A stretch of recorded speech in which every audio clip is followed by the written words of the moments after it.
And the next day, my wife had arranged for us to go on a snorkel trip. And I was looking forward to that because we were going to get to ride on a seaplane. And I'm old enough, some of you might be old enough to remember a show called Fantasy Island. Anybody remember that show? I love that show, and that's the plane I thought we were going to get to ride on. That was not our plane.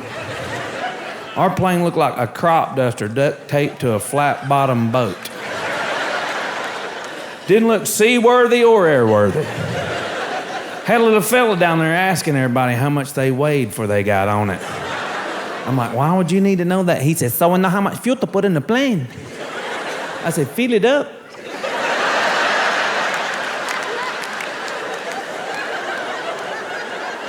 I was picking that Spanish up pretty good, you know. But I was wrong about the plane and the pilot. Y'all, this was such a fun day for me. This guy could fly this plane, and he took us out to this island in the middle of nowhere, you know. And it was a deserted island, and they had a buffet set up for us on the deserted island. You know, it's the dumb things that crack me up. Sorry.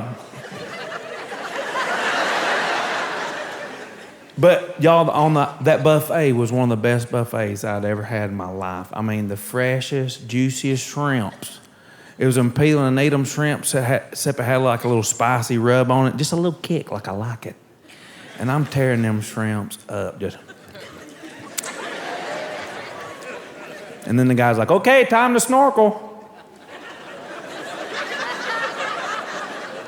I said, you want us to get in the ocean smelling like shrimp?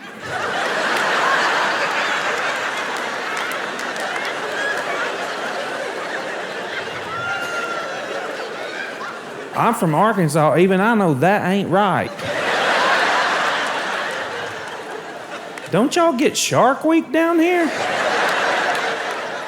That's how it goes down.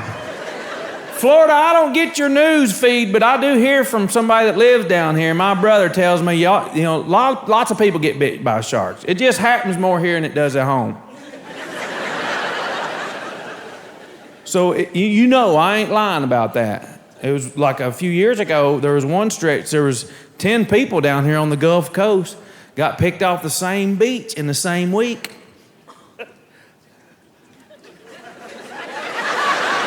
See, it ain't even unusual to you guys. You're just like...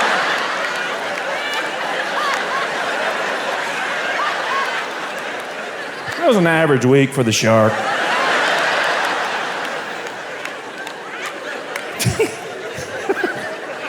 What kills me about all those stories is they all sound alike. They all start just like this. I was in the ocean.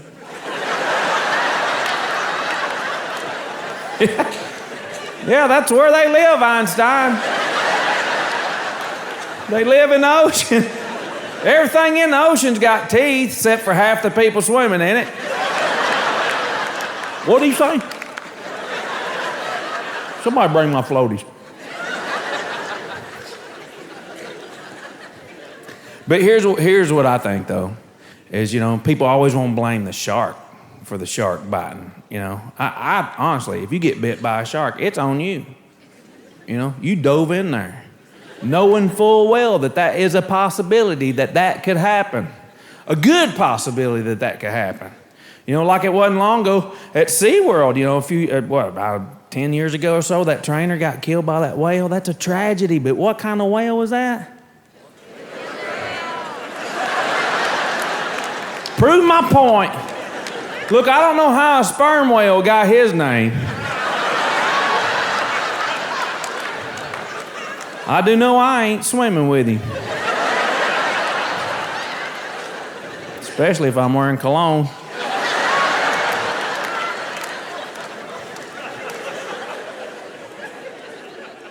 And the thing about that back in Christmas, whale was responsible for multiple incidents, ain't that right? And there was even a documentary about it called Blackfish, and it had actually killed several people, injured several people. One of them was even a patron in the park. He paid to get in there. He paid. But he was ignorant too. He was showing out in front of all the people he came with, and he climbed the security wall and dove in the tank with that whale, and it killed him. And his family sued SeaWorld and won because there wasn't a sign out there telling him not to do that.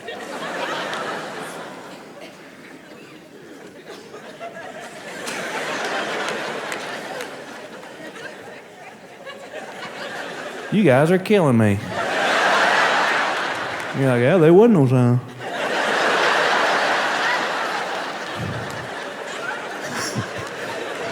You need a sign?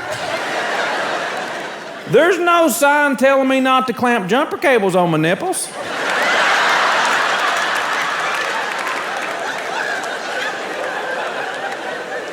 Yet I've never done that. Wasn't no sign on my grandpa's electric fence telling me not to pee on it either. I did that.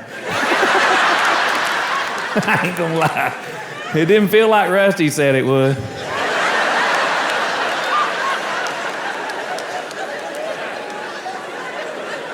He's a good friend.